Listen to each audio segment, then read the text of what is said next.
ganama fanna oromumma waloma sertu sera namoma waloma wali gadangal tinama waloma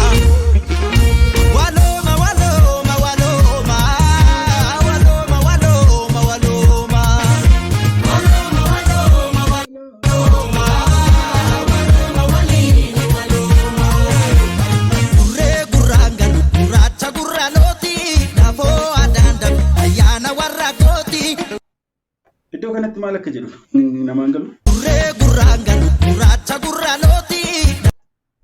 gurraan galu gurraacha gurra looti. Achi godhamee maal jedhu?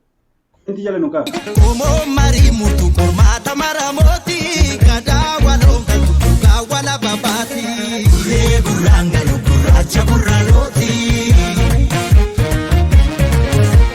Gurree gurraan galu gurraacha gurra looti.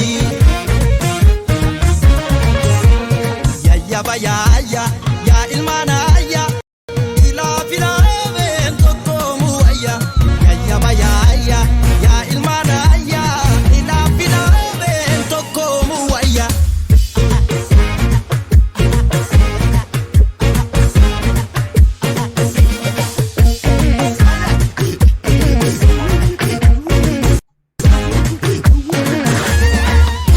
sagal taman sita jabe moga mogati walalu shimbir laga murmuri marmaru nakarra karratti walwalu malbeka waligalu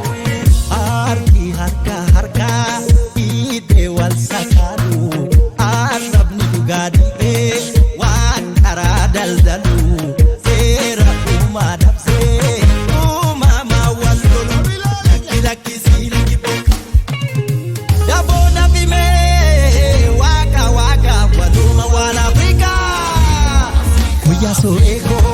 ya sorora walo walfana walinuga wadana ya soreko ya sorora walo walfana walinuga wadana walo Asit walalo ajaibaati. Ya soreko ya sororako walo walfana walin dhugaa wal'aanna. Baay'ee ajaa'ibadha.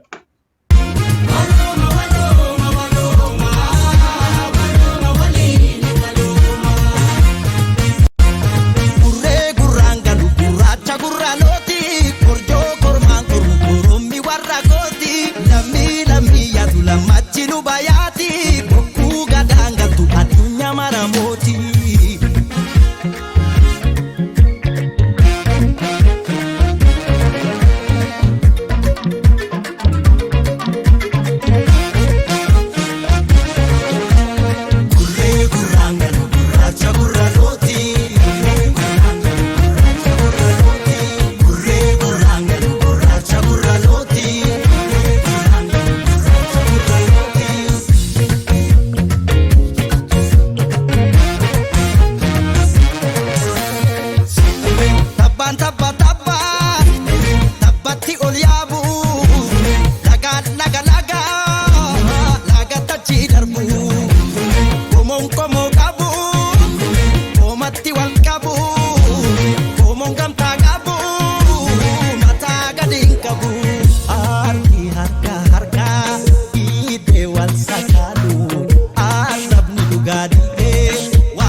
baay'ee ajaa'ibaati.